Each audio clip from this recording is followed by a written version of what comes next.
Good evening, everybody. Welcome to the Pits Motorcast. Your host, Dave. And I got online special guest, Nitro Funny Car Driver, High Heaven Funny Car, Keith Jackson. How you doing, Keith? I'm doing good. Thanks for having me. Oh, no problem. Welcome to the show. So, Keith, first question. When did it all begin for you in drag racing?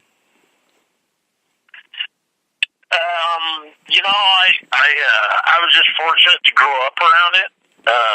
My dad and my uncle always did it, and I just kind of got into it when I was little. I remember it. I don't really remember much of it till I was like 6 or 7. That's when I started getting to go to the races. But unfortunately for my dad and my uncle, they always ran few altereds, which some people might know the High Heaven few altereds. That was always my dad and my uncle, and they were cool and all that, and they still are. But I was always a funny car kid, so everybody always gave me crap about that. But that's what I always wanted to do. So I was just fortunate to grow up around it. So what year did you first start doing drag racing? When I first, at the time when I got my nitro funny car license, I hadn't even driven anything down the racetrack, not even a bicycle. And I was just 17 years old at the time. And until Bill Worsham got his license, I was the youngest ever nitro funny car pilot at that time. And then Bill Worsham got his. He was about the same age, a little bit younger than me, I think. So it was kind of cool, but it was growing up around it and everything, and it was, I'm here to tell you, it was nothing like I thought it was going to be.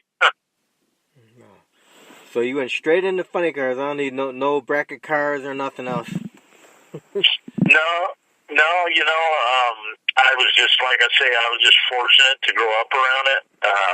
Nowadays, unfortunately, everything costs so much money unless you're a millionaire. Drag racing is going to make you moderately rich, as Roland Leon once said. But back in those days, a lot of our parents did it. A lot of my friends that some of them are still racing today, their parents did it, so we were able to do it. The economy was a lot different. It wasn't as expensive as it is now, obviously. And that's all I was around. My dad and my uncle had never raced anything else on a drag strip other than the fuel altered. So, like I say, I was fortunate to grow up that way. Yeah, nitromethane is expensive. Yeah,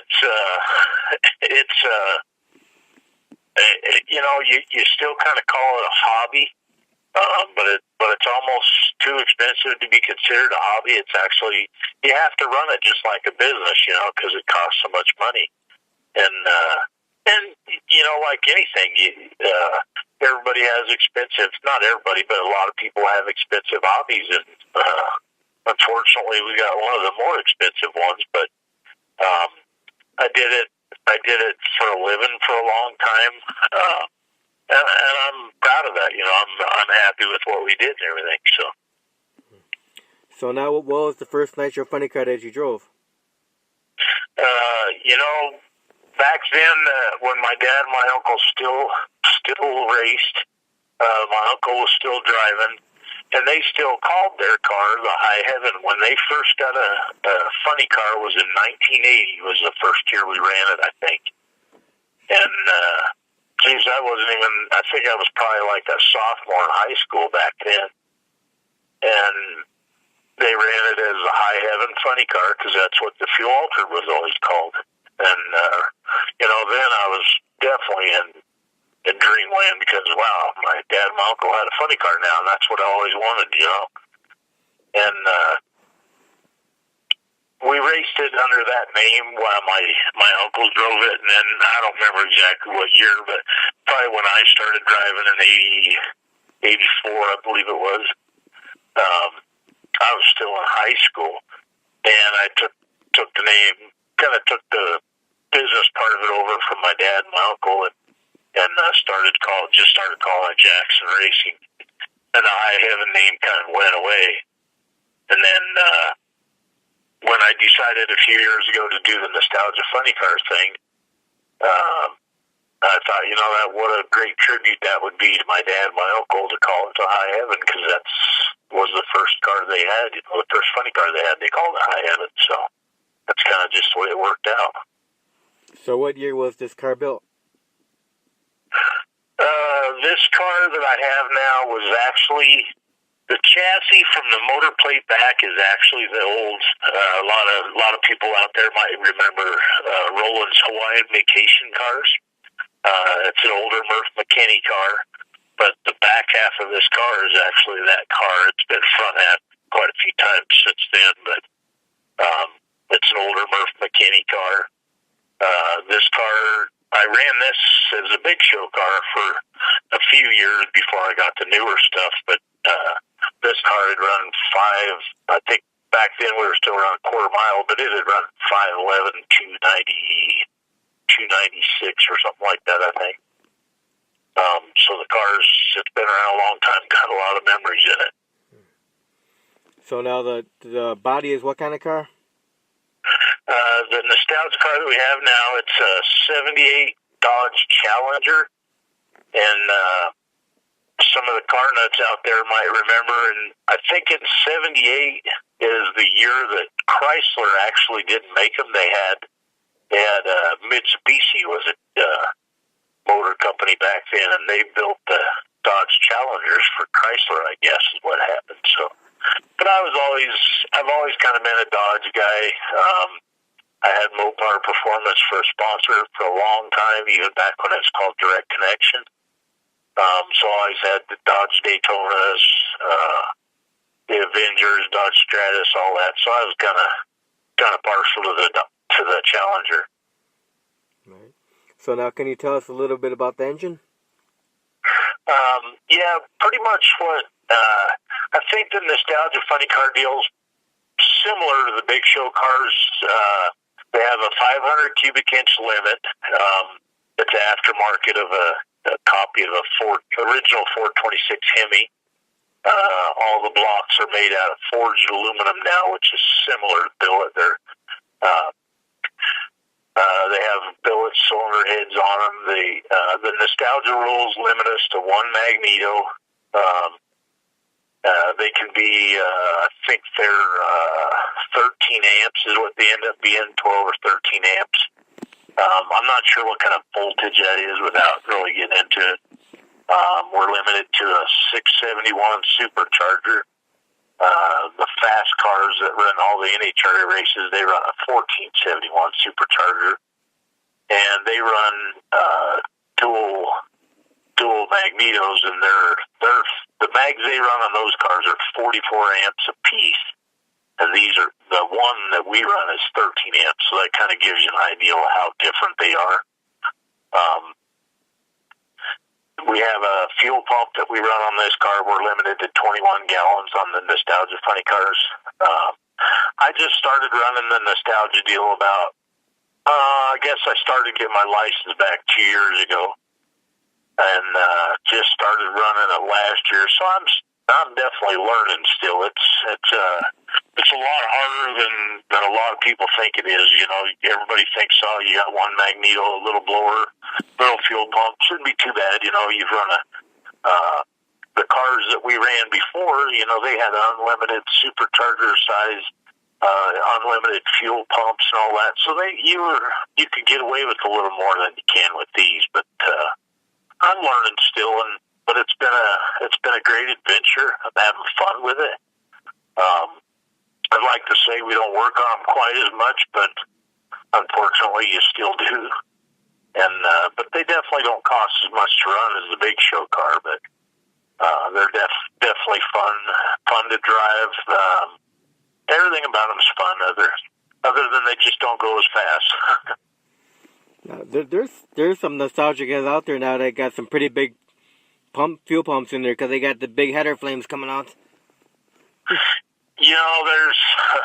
I won't get into that much. There's speculation that some guys have a little bit bigger fuel pumps than they're supposed to have. But NHRA, with the Heritage Series deal and all that, they police that deal pretty good, I think, and we're limited to a 21-gallon fuel pump and an overdrive on the superchargers. There's some things you can do a little different with camshafts and stuff to get them to have flames, when you first step on the throttle. There's a lot of different mechanical things and stuff, but the fuel pump is definitely a lot of the reasoning for flames. Obviously, the bigger fuel pump you put on it, the more fuel you have. If you can burn it, it's going to make a bigger flame. Yeah. So now let me ask you this question, Keith. What was it like getting behind the wheel for the first time of a nitro funny car? I was 18 years old, and I've been around a fuel car since I was born. And when I was probably 13 or 14 years old, my uncle started letting me sit in the car when we warmed it up on the jack stands. And back in those days, you would do what you call whack the throttle. And, it'd get your attention and all that. And back then, them cars, the fuel altereds we had and stuff like that, they were, back in those days in the 70s and 80s, they probably had 1,500, 1,800 horsepower, and that was unheard of back then. Well, that's not even half of what we have in these cars now, but the first time I did a burnout, I was just like, oh my God, I was around this my whole life, and I had no idea what it was going to be like. And I thought, man, what am I doing? Do I really want to do this? But, after you get the butterflies out of your stomach and everything that first run, you either want to do it or you don't. And I definitely wanted to do it, so I kept going. So now, back when you started out driving, were there any drivers out there other nitro funny car drivers that were inspirational to you? Obviously my hero and my idol was my uncle, because he was one of the best fuel altered drivers I believe that was out there. There was a lot of good ones. A lot of them have passed away, but as far as big time racers and stuff like that, I always looked up to Perdone because he was a snake. That's the guy won everything. Always ran quick and fast, and him and Mongoose brought sponsorships into racing and all that, so it was way more publicized than that. As I got older, there was guys like John Force and him come around and stuff, but Snake was probably one of my biggest ones. Him and Beetle and Billy Meyer were probably my biggest influences, and Beetle was probably one of my biggest ones, him or Snake. Beetle, he always had the Blue Max cars, and they were just cool looking cars. That's as far as the nostalgia cars go, probably, in my opinion, one of the best looking nostalgia funny cars out there is the Blue Max car. And it looks like it did back when Beetle raced it, and Ronnie Young's stuff's always nice anyway, but it's a bad looking car. Now, you mentioned John Force. He's been having some bad luck lately, huh? Yeah, those cars, you have to run them so hard now to be competitive on that level.